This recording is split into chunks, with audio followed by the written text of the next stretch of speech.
The shorter your sleep, the shorter your life.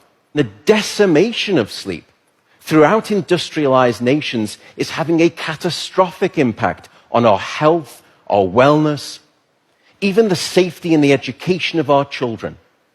It's a silent sleep loss epidemic, and it is fast becoming one of the greatest public health challenges that we face in the 21st century.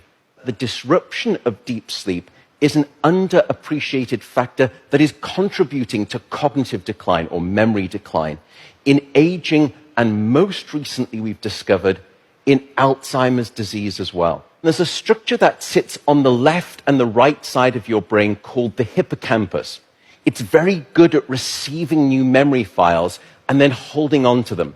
Yet in those people who are sleep deprived, we actually couldn't find any significant signal whatsoever. Without sleep, the memory circuits of the brain essentially become waterlogged, as it were, and you can't absorb new memories. We have since discovered that a lack of sleep will even erode the very fabric of biological life itself, your DNA genetic code. So here in this study, they took a group of healthy adults and they limited them to 6 hours of sleep a night for 1 week. And then they measured the change in their gene activity profile relative to when those same individuals were getting a full 8 hours of sleep a night. And there were two critical findings. First, a sizable and significant 711 genes were distorted in their activity, caused by a lack of sleep.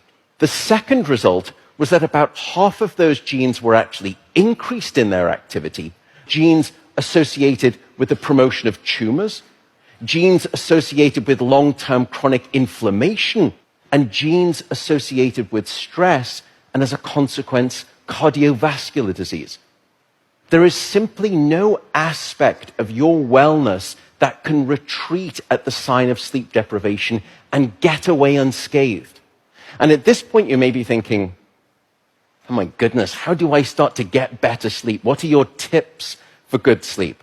The first is regularity. Go to bed at the same time, wake up at the same time. No matter whether it's the weekday or the weekend, regularity is king. And it will anchor your sleep and improve the quantity and the quality of that sleep. The second is keep it cool.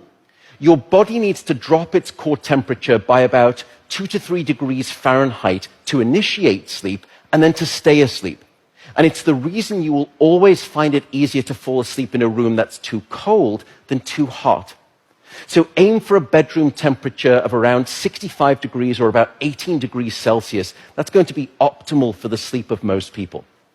Sleep, unfortunately, is not an optional lifestyle luxury. Sleep is a non-negotiable biological necessity.